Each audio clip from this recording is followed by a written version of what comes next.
Cherry blossom और rich heritage and culture की land Japan में कुछ एक ऐसे न्यूमरस सुपरस्टिशंस है, कुछ एक नंबर से रिलेटेड अंधविश्वास है जो कि वहां की डेली लाइफ को बहुत ज्यादा इन्फ्लुएंस करते हैं।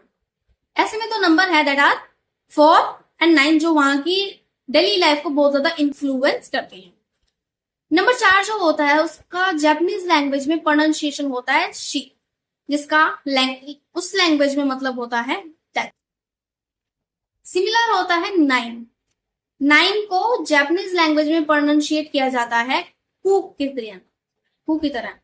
और ऐसे में जो कू वर्ड होता है उसका मतलब होता है suffering and agony. Suffering and agony का मतलब होता है कष्ट, दर्द और पीड़ा। तो ऐसे में वहां के लोग इतनी पॉजिटिविटी को अपनाने वाले हैं जो इन चीजों से दूरी बनाए रखने में ही जो है भलाई मानते हैं। वैसे लोग हैं जो पॉजिटिव एनर्जी को सीख करते हैं और पीस फॉर द माइंड को भी अपनाना पसंद करते हैं। इसीलिए अगर आप देखेंगे तो जापान के रूम्स में आपको नंबर 4 और नंबर 9 के दरवाजे या कमरे आपको देखने को बिल्कुल नहीं मिलेंगे, नेवर। इवन हॉस्पिटल्स और होटल्स में तो बिल्कुल भी नहीं। हॉस्पिटल्स में यूं है कि मैटरनिटी सेक्शन जो होता है किसी भी हॉस्पिटल का, वहां पे नंबर 9 और 4 को स्टिल बर्थ के तौर पे माना जाता है, ऐसी वहां की मान्यता है। और इसी वजह से वहां पे ये दोनों नंबर्स बिल्कुल भी नहीं मिलते।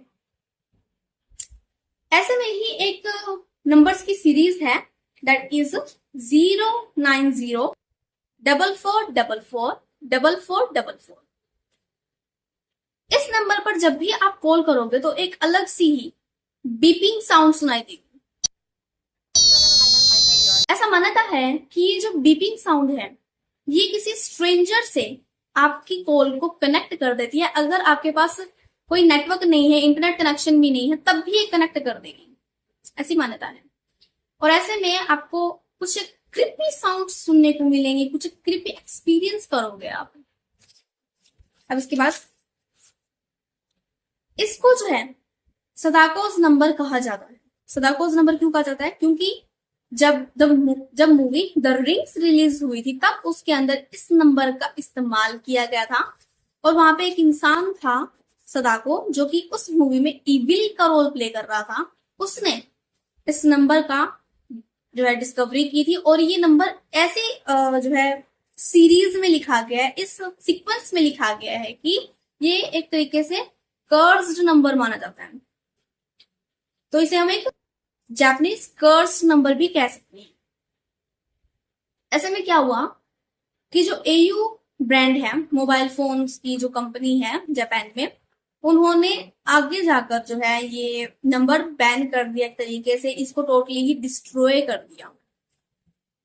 ऐसा क्यों किया? क्योंकि इसके बाद जो पेरेंट कंपनी थी KDDI, उनका ऐसा मानना है कि इस नंबर की वजह से जो ओनर है उसे बहुत से स्पैम कॉल्स आने लगी थी, क्योंकि लोग जो है सदाको से कांटेक्ट करने का बहुत ज्यादा जो है एफर्ट्स कर रहे थे। तो इस वजह से ओनर जब बहुत ही तंग आ चुका था और ऐसे में इन्होंने बाय द एंड इस नंबर को जो है डिस्ट्रॉय कर दिया और इसे हमेशा के लिए खत्म कर दिया।